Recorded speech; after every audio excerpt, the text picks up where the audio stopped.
Hey, Joy. If you're still there.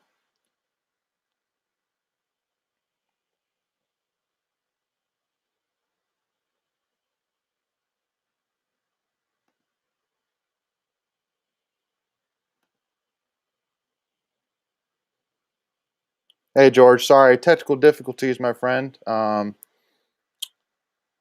I think we got it back now, and I actually too have a link too in the chat. If you if you want to join in, all you have to do is click that link, and you'll be able to join in. So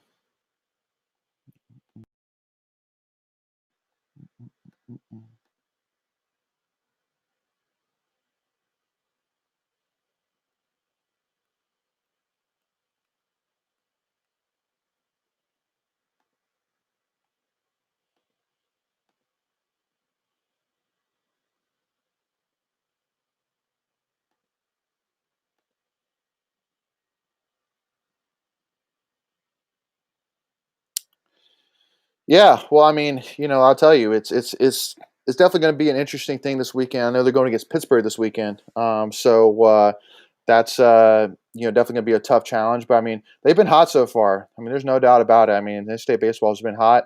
They've definitely figured something out ever since that rough start. But I mean, they went against three of the toughest teams in the ACC, and then had a COVID outbreak, which really kind of put a wrench in things. But then ever since they've came back, I think they're like 20-5 or something like that. I mean, they've really woken up and really lit it up. So definitely excited for what things can hold. Definitely wish the tournament was here in Durham this year. I don't, or it's in Charlotte this year, but I would definitely wish it was in Durham, especially now that the CDC in North Carolina has kind of lifted some of the COVID stuff. So hoping that we could have possibly have gone there, but now it's but since in Charlotte, it's probably still since in Charlotte, still probably attainable. Still, we could still probably go there, but yeah, no, it's definitely a relief. Now that the CDC's kind of backed off a little bit, so that's one of the biggest reliefs for sure.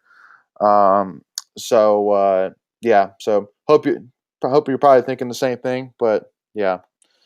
Um, and keep in mind as well, George, as well that, and keep in mind that for those guys who are tuning in, that you're more than welcome to click on the link in the chat box, and you can join me here, and you can either just join by audio, join with video and audio, up to you. But again, really the point of today really is just talk NC State sports, talk interests, and then kind of go from there. So feel free to join in. I'd love to meet you guys, talk to you guys, and talk NC State sports. But yeah, no, I think that the end of this is really going to be interesting, and we do have some episodes coming up where we're going to be talking more again with Rob Chimra, and then also to another NC State pitcher, and also to even talking some softball. I know that softball finished their season yesterday after I think it was a 2-0 loss to Florida State, which was definitely a bummer. But I mean, overall, it was still such a great season, even through such a tough season. But uh, yeah, I mean, I think it's pretty much a lock, pretty much a lock that they'll get into the NCAA tournament. I think that they were projected as like a 2 seed. Even because I mean, for a while they were projected as like a 3 seed in many different regionals, but now you're actually starting to see some projections putting them as a 2 seed. So I mean, I just feel like that. I mean, unless we really drop off a lot, I don't see us at least still going to the NCAA's. Now, the biggest thing, which is kind of interesting, is I saw a couple projections actually, that had us going to the Vanderbilt regional, and which I mean, Vanderbilt is they definitely have the potential to win it all. Let's put it that way. I mean, their pitching, their bullpen is just, I mean, it's probably the best in college baseball.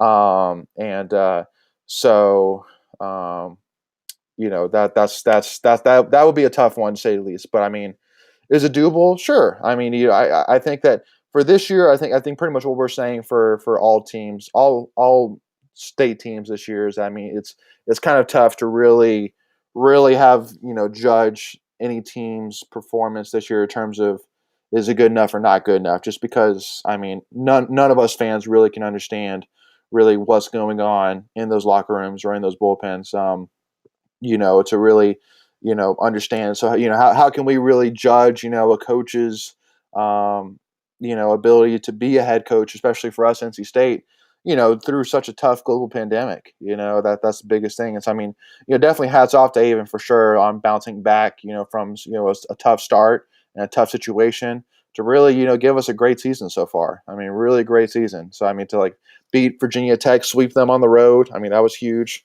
Definitely some great wins. But I mean, the biggest thing which I want, for any Avon team, which you don't always see, is somewhat of a consistency. I think that a lot of Avon teams are famous for kind of falling off the wagon a little bit. Once they get to the postseason. I mean, there's a lot of different examples for that. So as long as we can kind of avoid that, that's the biggest thing. I'd rather have Pac baseball to Atlanta if GT is holding ACC tournament. Yeah, well, I mean, because GT isn't hosting. Well, so it's in Charlotte this year, if I'm not mistaken, the ACC tournament. But maybe I'm wrong. But yeah, no. So yeah, I mean, GT's baseball is. I mean, they're doing exactly what we expected them to. They've definitely been impressive this year. So, and for those of you who are tuning in right now, again, please feel free if you'd like to click on the link in the chat. Feel free to join in through whether it's just audio or video and audio. Would love to talk to you guys directly and just talk interstate sports, get to know you guys, get to know the viewers a little bit. But yeah, I mean, I think that Louisville, because I think they came out with the regional host today. And so Charlotte, first of all, UNC Charlotte, who I think right now is number 15 in the country, they they won today. So I mean, so they're super impressive, and they're actually going to be hosting a regional. So definitely hats off to them. But I did find it interesting that Louisville nor Florida State got picked. I thought that was kind of interesting. I'm sure there was definitely some guidelines put in for picking those host sites, but it just seems odd. But I mean, the biggest thing, which I will say though, which was a huge hats off, to the Louisville head coach when he made his statement. I mean, really just calling out to the Louisville athletics and said, "Hey, listen, we need to open back up here, at least to most capacity, if not full capacity." I mean, you look at like Mississippi State. I mean, like they're worldwide famous, especially right now, for how packed their baseball stadiums are. And looking like at the Kentucky Derby, how packed it is. Like if they can be that packed, like why can't baseball stadiums? Because I know it's one of the biggest things that state fans have had an issue with is that it's taken a while for state athletics to really open up the baseball stadiums, to more fans. So, definitely hoping that now that North Carolina's opened back up and, the CDC's kind of went back a little bit, that we can have more there. So I think we still have one more home series left. So definitely hoping that for that last series that we can have a good crowd there. So yeah, George, I don't know where everybody's hiding today. I'm sure maybe me going out and go back in, probably didn't help. But yeah, Wi-Fi issues. But I just revamped my Wi-Fi, so it kicked out on me. So I had to switch to a different one. So fun times. But yeah, so definitely feeling very good. Though I know one of the biggest questions that we've been asked is kind of the thoughts on NC State football games in terms of if we think they're going to be at full capacity, most capacity, or you're going to have to wear masks and all that jazz. And are they going to have tailgating? And I mean, yeah, I definitely think now especially, I think that because I know that for the state of North Carolina that they were looking at like a June 1st date for when they would kind of slack off a little bit. So, but now that it's May 15th or whatever, and I mean they're opening back up, we're definitely ahead of schedule. And so I mean I definitely would at least project or at least hope that within 3 months or whatever it is, that 3-4 months, that I mean we should be able to have at least full capacity, and whether you have to wear a mask or not, who knows? But I mean, I think me, just like probably most AFM, will say, hey, I mean, if I have to wear a mask to go see a football game, so be it. And especially a sold out football stadium, sheesh. I mean, definitely looking at old games and all that. It's definitely due, definitely ready to have that again. So again, so for those who are tuning in, make sure that if you're interested at all in talking with me directly, feel free to click the link in the chat. And again, keep in mind that again, you don't have to do video; you can just do just audio. Or if you have any questions that you want, or have any topics or anything that you want to talk about, feel free to put in the chat as well. Again, really at the end of the day, this is really just an informal thing that I decided to do today. That just wanted to kind of get the chance inside a little bit of time this afternoon to kind of get to know you guys, the viewers, talk a little bit NC State sports.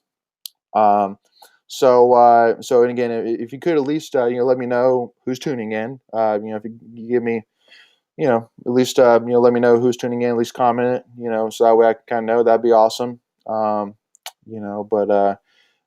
since George is the only one so far who's kind of responded, I'm kind of curious. What are your thoughts for the most part? In terms of baseball so far. I know because I know you're definitely a huge baseball guy. What are your kind of thoughts so far in terms of NCAA tournament for NC State or Georgia Tech? Kind of interested your thoughts on that. Um, so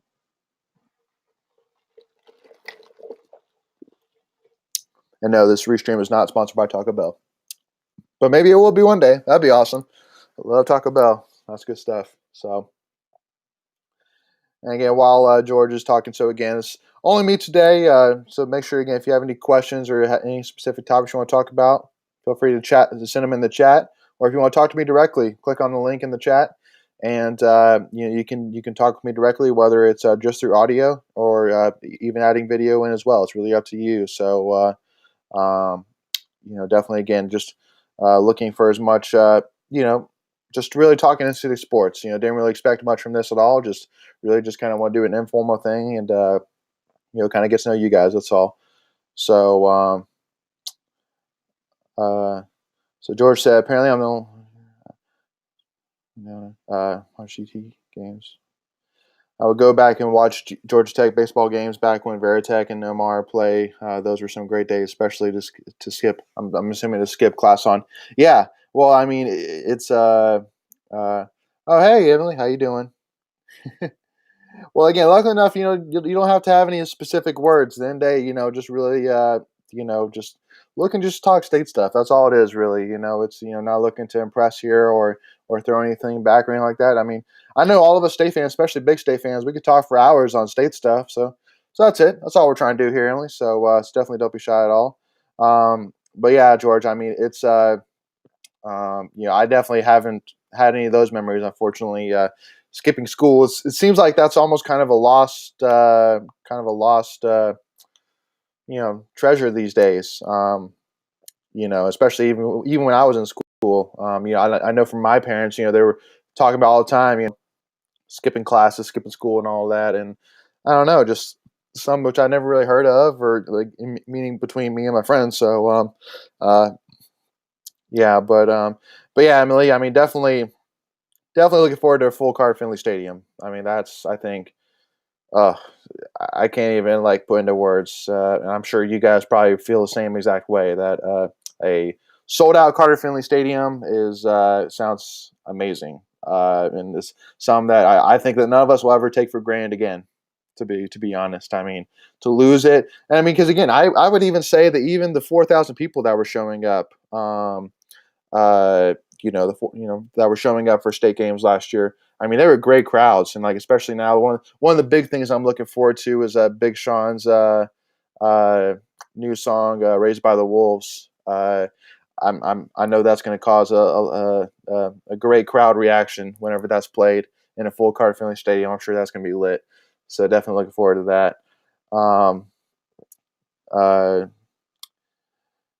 So yeah, George. Can't watch many state games. Kind of get the AC network. Only got to see one game. I'm curious which game it was. Hoping it's the Liberty game. That was one of my favorite games. That Liberty game was crazy. Not sure, Emily, if you watched that as well. But yeah, I mean that was a fun game, and especially a game that for the first time that I can actually say that the defense actually won for us. I mean, I can't even remember how many games under Doran that a defense has won the game for us. Like that just is crazy to think about. But again, it shows how much we're stepping in the right direction, that we can actually possibly rely on our defense to win games for us, which is awesome. So definitely super excited about that. Um, yeah. So interested in y'all's thoughts too. Again, if y'all have any interest as well, talking about wide receivers, running backs. I mean, I think for me, I mean, I know everybody's talking about Zonovan Knight. I think that he's the headliner guy, but definitely think Ricky Person is a guy that not a lot of State fans maybe have as much love for. I mean, I know he doesn't really have necessarily breakaway speed.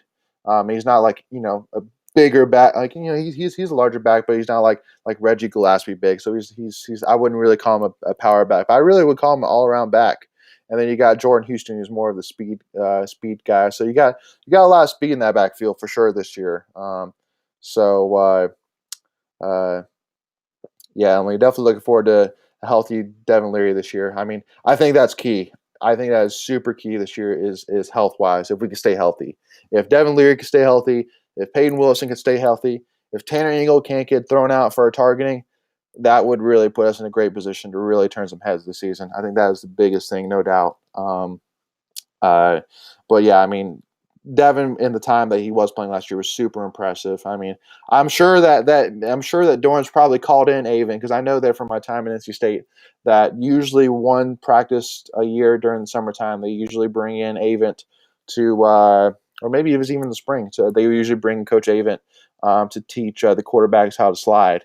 And you're definitely got to at least hope that that I mean, obviously Leary, maybe you didn't have that, because I mean, definitely when you saw him slide, it wasn't the most fluent slide, and so where he kind of basically held his right foot back. Now you may kind of think, well, was it, or you may kind of ask, maybe was it more of that he wasn't trained enough to do it, or is it more of that maybe he was more trying to compete for a yard? Because if he puts his foot down and the guy doesn't hit him, maybe he falls forward, or maybe stays up another yard, to move forward. So definitely we'll be interested to see maybe if they're a little bit more cautious with Leary this year. But I think and definitely let me know in the comments. But I for one during the spring game was very impressed with Ben Finley. I think that he is a very solid backup for us. I think he could definitely step in and at least be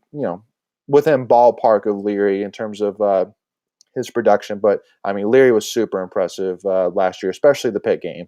But even the Duke game before he got injured, super impressive. So definitely excited. And with all the weapons that he has this year, I mean, wide receiver wise, to say we're stacked is definitely an understatement. I mean, Emeka is going to come back doing his thing. Devin Carter was super impressive and will continue to be super impressive. Thayer Thomas, you know what you're going to get out of him. Definitely see like a CJ Riley. I mean, I definitely see him to have a bounce back year this year. I know that, especially when he was younger, they loved about him his height and his speed. I mean, this guy could run a 4.4 40, and he's 6'6", something like that. I mean, he's a tall boy and he can run. So I mean, that is, he is a guy who easily, if he has a great season this year, I mean, don't be surprised at all if some NFL teams take a look at him. Let's put it that way. I mean, he's tall, he can run. So I mean, if he could just have a productive season, stay healthy, and do what we all expect him to do, I mean, he could definitely turn some heads this season. So Emily, what are her chances of making the AC Championship football? Well, I tell you, that's one of the things I definitely wanted to ask you guys on here. But for me, really, I mean, it's obvious that after this season, we're going to lose a good bit. Like, Peyton Wilson.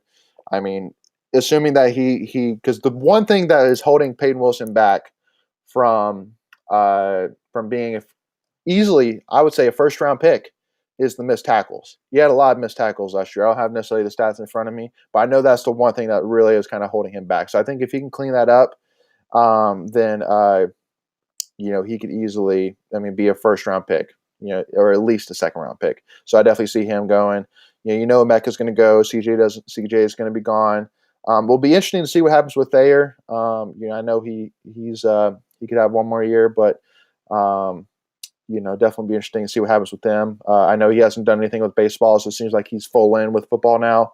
But you're going to lose like Daniel Joseph, uh, on the defensive line. You're going to lose some bit. Also too, like even like Tanner Engel, definitely not wouldn't be shocked to see him go. So I think this is definitely a big year. I definitely am setting the bar at 10 wins. I know that's a lot of state players like, whoa, what 10 wins? Well, again, we've been so close. We've had 9 wins a couple times now, and you look at this team and you go, I mean, we're pretty strong from front to back. So I mean, we got a tough schedule this year with playing Miami, playing Carolina, playing Clemson.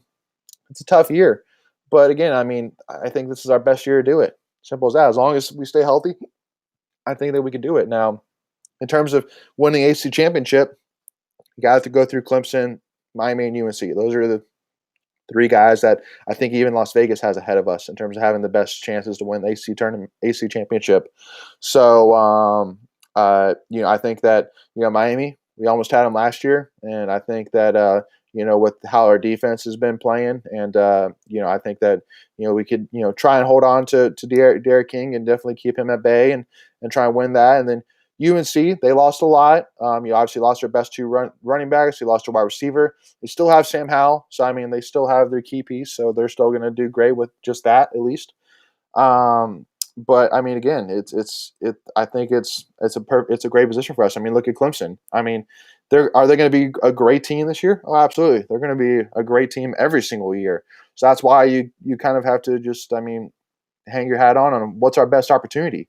And you look at this year, you got to go. I mean, in Clemson, they lost Trevor Lawrence. They, lost their star running back at Travis Etienne. Lost a couple of big defensive pieces, like one of the key linebackers. I think it's Mike Jones.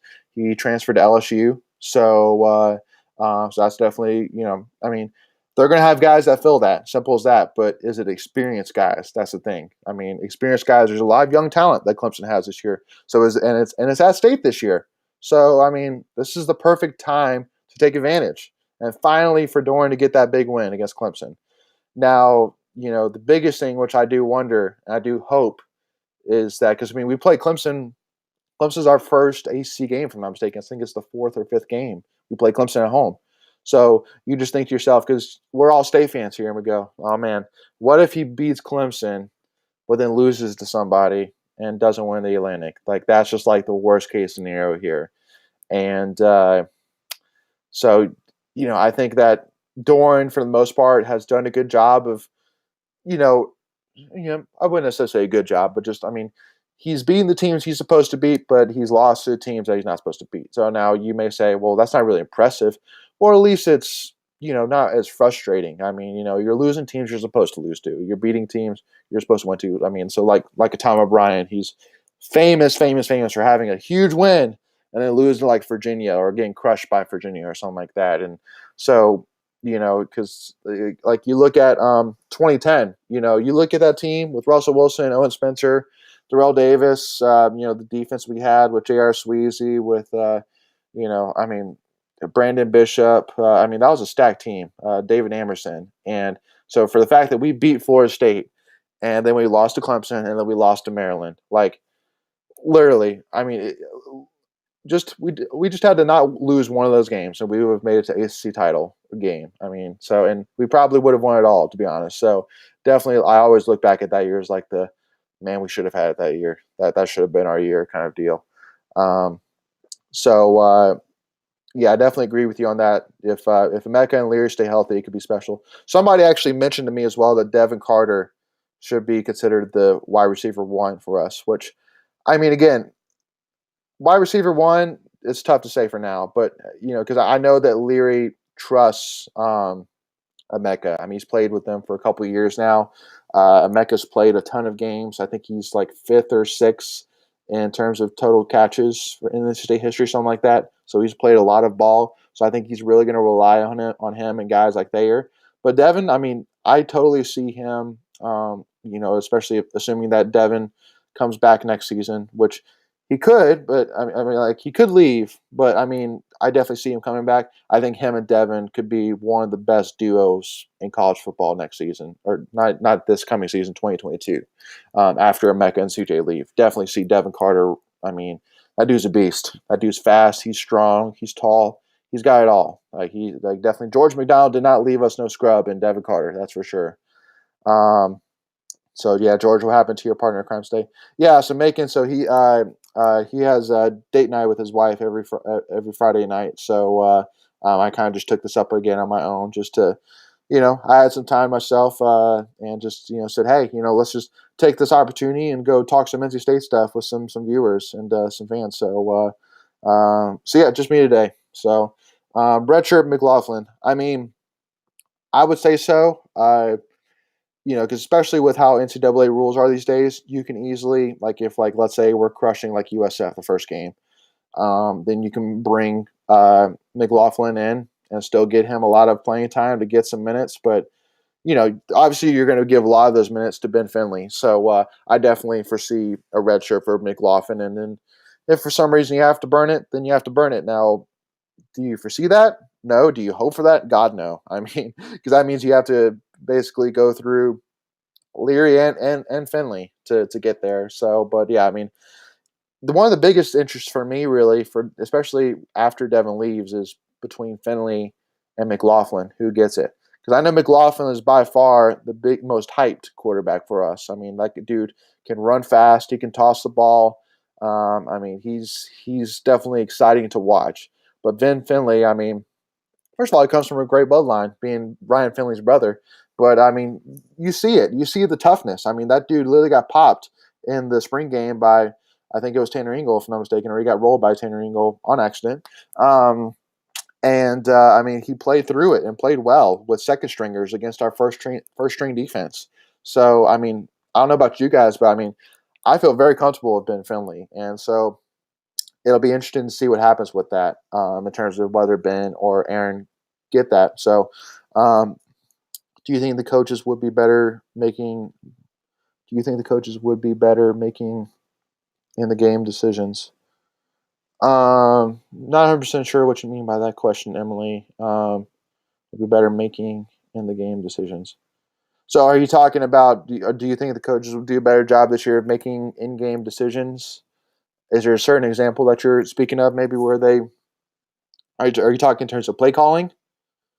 Not 100% sure. So let me know if you can, Emily, what you mean by that. I'm sorry if I'm not understanding 100% correctly. Um, at this point, yes, we've had too many close games where a few decisions have made the difference. Yeah, no, well, I mean, the biggest game, which I easily hang my hat on, again, I think we actually talked about this in the second ever episode back, that we made back in January, was the Pitt game this past season. I mean, I think for me, that was a huge, huge positive sign that state fans should definitely rely on. Because, I mean, again, just like I said in that episode, I mean, when's the last time? Because, like, literally, there was a time in the fourth quarter where ESPN had, I think it was a 75% chance that Pitt was going to win the game. And we ended up winning that game. I mean, when does that happen? Where State literally, I mean, was expected. I mean, like, it was like, yeah, I mean, it was more likely showing that Pitt was going to win, and we drove down the field, and I mean, it was a great drive. I mean, I think it was like a 5-6 play drive, and went down the field, tossed the ball to Mecca, perfect back shoulder throw, touchdown. Won the game against a really good Pitt team. I mean, definitely do not sleep on Pitt this year. Do not sleep on them this year. I can promise you that. Especially because I feel like Pat Narduzzi is definitely starting to coach. Starting to coach for his career at Pitt. I think that Pitt fans are going to start to kind of get a little tired of him, just because he's gotten to the ACC championship game, but I mean, he also got there in a time where the Coastal really wasn't strong at all. So, anyway, but yeah. So that's one of the big games which I really kind of look at as, like, the fact that we could really, I mean, have our backs against the wall and and step up and win the game, because that's the biggest thing I always say that Clemson has that a lot of teams don't have, is they have guys that know how to win. That's a big thing that state fans don't realize. That takes time to bring the right guys in.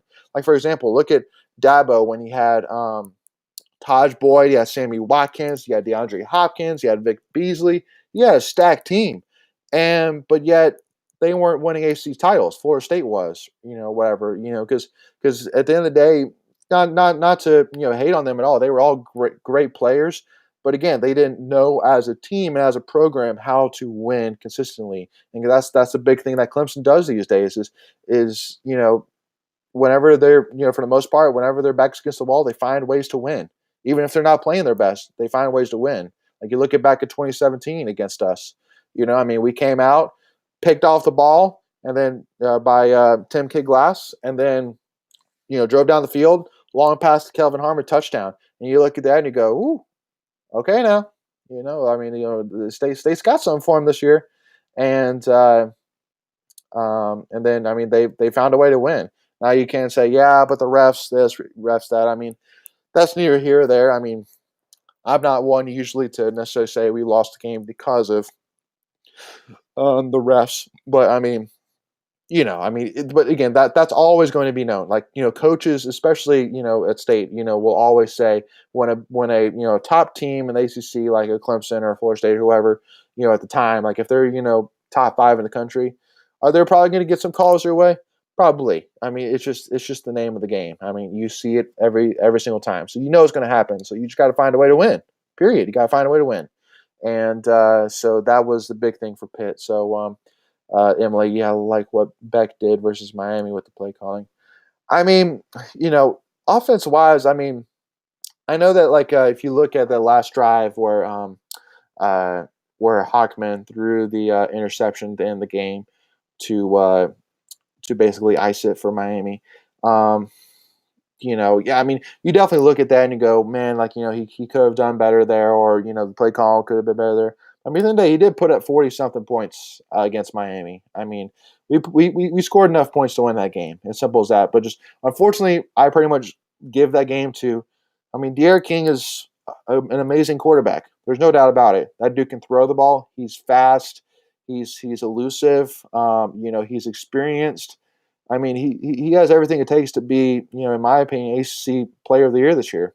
I mean, that's a bold statement, but I mean, that dude's got it all. He's an amazing talent, and I mean that game he was just on point. I mean, I remember I think it was one of the last drive. I think the drive where they scored the touchdown, take the lead at the end of the game. And there was one point where he literally threw a ball, I think it was like 20 yards downfield, over Peyton Wilson and under the safety. It was like a perfect right between pass, like to the point where if you were throwing it a little bit long, it would have gotten intercepted. If you were throwing it a little bit short, it would have gotten intercepted. I mean, he just threw an absolute dime. And you look at that and you go, I mean, what can you do against that? So, I actually more look at that as more of the defense, maybe having the opportunity to step up where, but I mean, I still say, that De'Aaron King, he's a beast. There's no doubt about it. That dude's a real deal. So, if y'all have any more questions or anything like that, let me know. So here, let's dive in. So, and another receiver too, which I completely forgot about, which I completely expect to step up is Porter Rooks. I think he really had a great season last season. Definitely, especially the Virginia game, I think you really started to see that potential from him. I think he's really going to step in and really be a great wide receiver that can compete with the other guys and even compete with Devin, even in 2022 for that top spot. I think he's going to be really big for us. And then the one thing as well, which I will go ahead and say, I know it'll be interesting to see tomorrow when Russell Wilson is the commencement speaker at graduation. I think that's something that a lot of state fans are really looking forward to seeing what he has to say. I think that was a huge get. It's because I think this is his second time actually being the commencement speaker at state, if I'm not mistaken. Correct me if I'm wrong. Yeah, I mean, it'll be interesting to see, what he has to say. It definitely seems like, from everything that, I mean, he hasn't really spoken a lot necessarily about Wisconsin recently, but it's we're definitely excited for the great quotes that state fans can laugh about and look at, and yeah, but and let me know y'all's opinions as well. But I am interested for you guys if you had to pick one position for football next season that you say is the most stacked. What would you say? And then also maybe what is one that maybe that you think is maybe the weaker position that we have for fall next season? Let me know what you guys think about that. So most strongest position versus the weakest position. What do you guys think? Um, for me personally, I would for offense, I would say I would probably say honestly, man, that'd be a tough one. I, I actually believe it or not would say running back just because of the fact that I think it's unusual to have two really solid running backs that you can play routinely, but to have three, Jordan Houston, uh, really, still looks super impressive. That guy has definitely been everything that we've expected. But even I can't even remember who there was a running back in the spring game that was super impressive. Um, I'll have to find his name.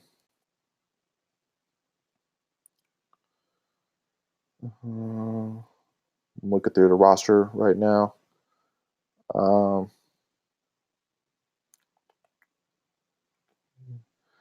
so, yeah, and then Trent Penix as well. Definitely look for him to. I know they have kind of said from talking from what they're saying within state coaches that they definitely expect to use Trent Penix as kind of like a J Sam, kind of role where he, will run sometime at wide receiver, sometimes at running back, kind of that dual H back. So definitely, will be interesting to see how they use him because they definitely haven't really yet used him much to this point. And honestly, I fully expected him to transfer at the end of last season, so I was definitely shocked to see him stick around. But hey, I'm all for it. He's a great talent, a great athlete, and again, I'm all for having another great athlete to really to use and take advantage of, especially for uh, Tim Beck. He's arguably one of the better offensive coordinators we've had in quite some time. And so definitely we'll love using him as long as we got him. So Delbert Mims the third. I'm sure it's a name you guys have not heard too much, but if you go back and watch the spring game, if that name doesn't really ring bells to you, if you didn't notice it, Delbert Mims, super impressive. That guy was, he read holes great and hit them perfectly.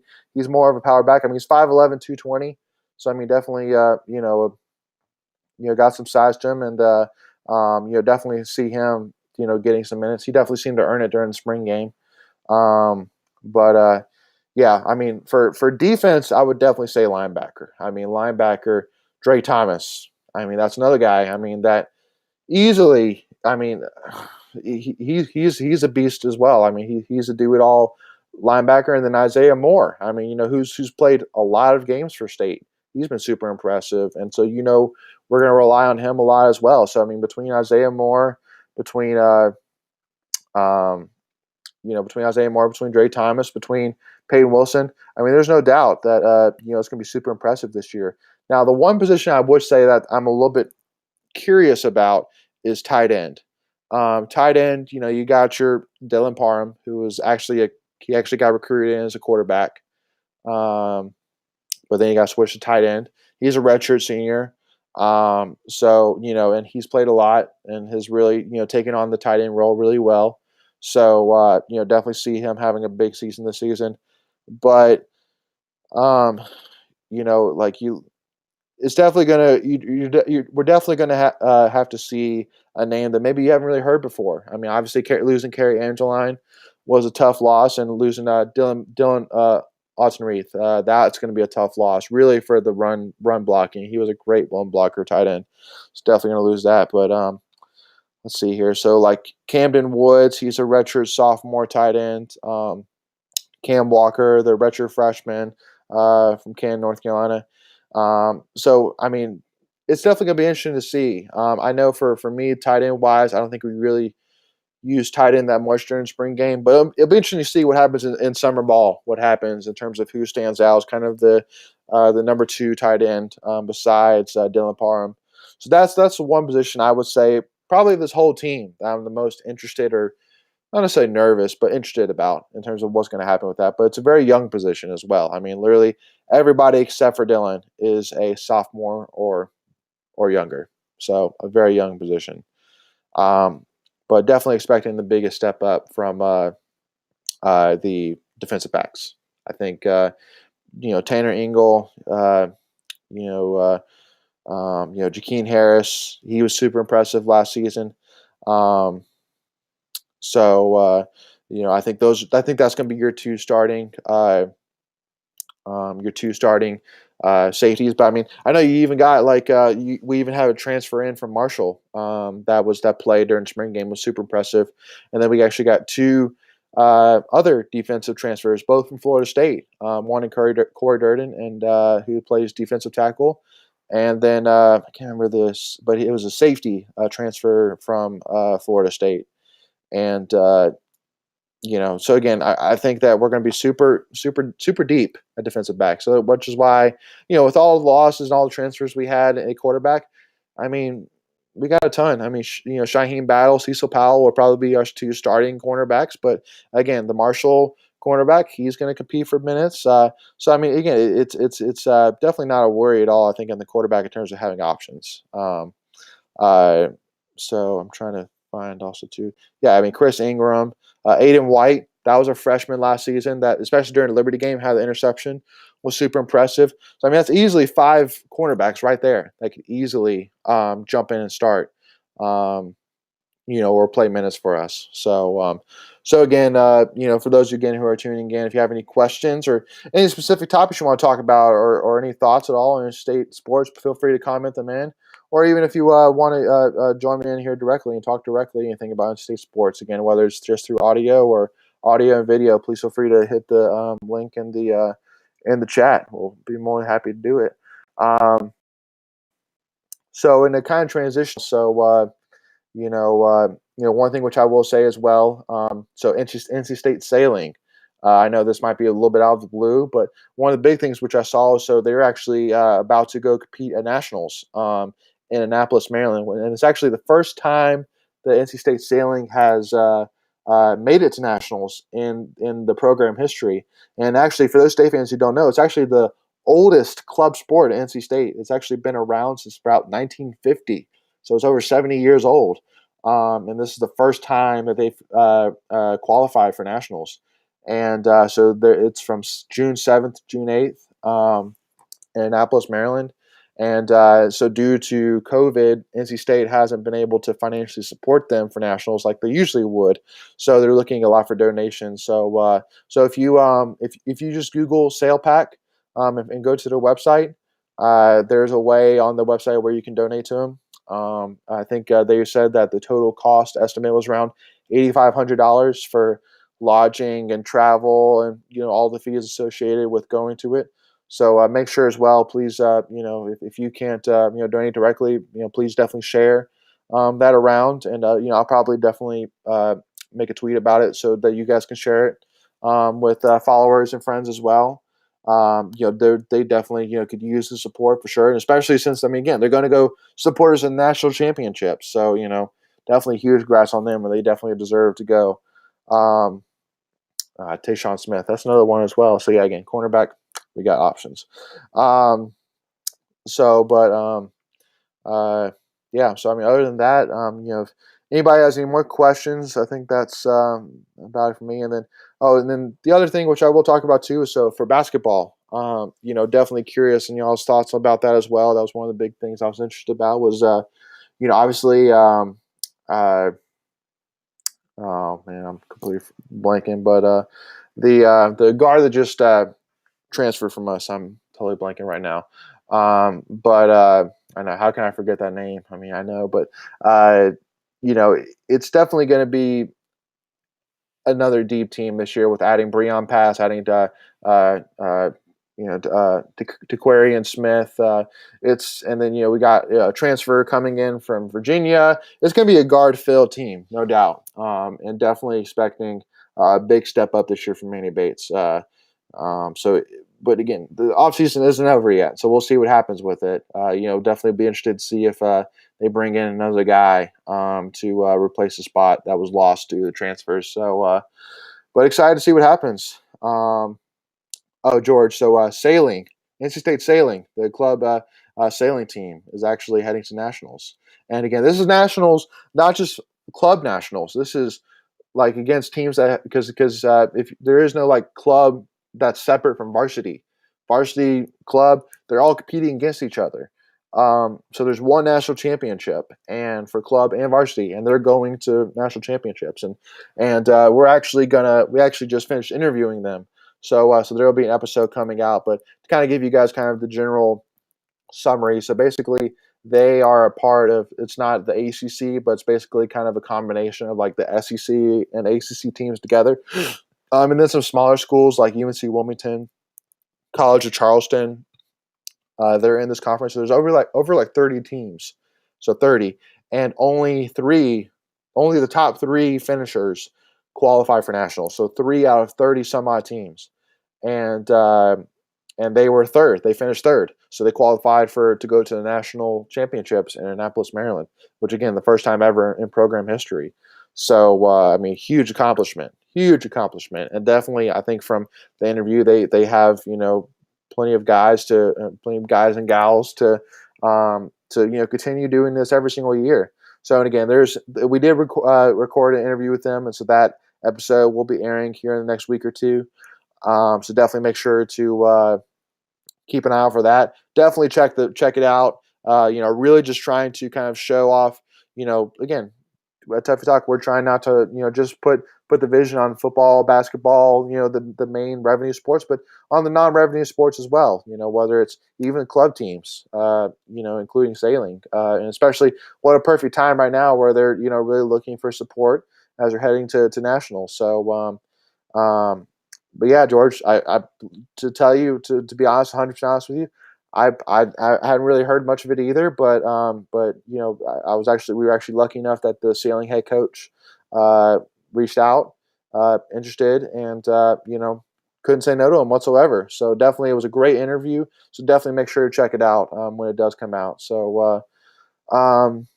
With that being said, though, I guess we'll kind of wrap it up there. If anybody else has any questions, we kind of have a little bit of time for another question or two. But if anybody else says anything else, though, again, make sure to stay safe. And if anybody's not a hockey fan, I definitely suggest becoming one here soon. The Carolina Hurricanes were super impressive this season, and they start their playoff run on Monday. So I know my wife and I were definitely going to be tuning in for that. But make sure to do that as well. George, Emily, if you're still on, make sure to definitely check that out.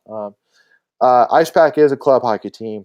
They competed, if I'm not mistaken, it was like a Division II national championship that they went to. And again, they did really well. I think, if I'm not mistaken, it was a single elimination, and they won like 3 games before they eventually got eliminated. So they also had a really great season this year. So it's definitely been a very well balanced year for most all of athletics. In terms of showing progress. I think football really took a step forward this season. I think for the most part, even though it may not seem like it, men's basketball took a step forward. I think women's basketball obviously took a step forward. And I definitely see this year for women's basketball, for me, is a national championship or bust. Simple as that. I think when we were talking about an episode, kind of what the expectations are for the 2021 season, I was kind of saying, Final Four. But seriously, for this year, I think national title is the only expectation we could set. Simple as that. I think that they've won 2 ACC titles in a row. So all these girls, Kayla Jones and Kai Clutchfield, are not coming back just to make it to a Final Four. They're trying to. They're coming to win it all, and we definitely have the talent for that. I think that honestly, if we didn't lose Kayla Jones, I think against Indiana, I think she definitely could have made a difference. I know there was a couple players that weren't really shooting the best, and I definitely think that we could have definitely thrown Kayla in there to really kind of put some relief on us and really score some points. And I think I truly do think she was the missing link for us to win that game and to go on to Elite Eight and then eventually make it to a Final Four. Um, so definitely putting high expectations for women's basketball this year. But again, not necessarily saying that if they don't do that, that I mean, I have any less faith in them or anything like that. Because again, I mean, we have Westmore has had talented recruits on top of talented recruits coming in. So it's not necessarily like it's going to be our last chance or anything like that. But it's just with a talented player like Elisa Cunane, with Reina Perez, who's really, I mean, she's got to be one of the top five in my opinion point guards in the country at least. And then Jakia Brown Turner has been super impressive. Her and Elisa are playing for Team USA. Um, Kayla Jones is obviously looked great. And then Kai, and then you even see some younger players as well come in and really play well. So it's again, it's definitely setting up to be a big year for this year for women's basketball. Simple as that. So definitely looking forward to that. But we'll be interested to see though what happens with baseball, George. I know they're playing Pitt starting tonight. I think they're actually playing right now, so definitely have to go check that out. But make sure again if you guys haven't already, make sure to reach out to us. Always looking to hear from the viewers, and so appreciate y'all joining us today. So everybody, just have a great weekend. Thank you so much again for bringing your questions in, all that jazz, and yeah, just go Pack, y'all. We'll talk to y'all soon. Thanks again, y'all.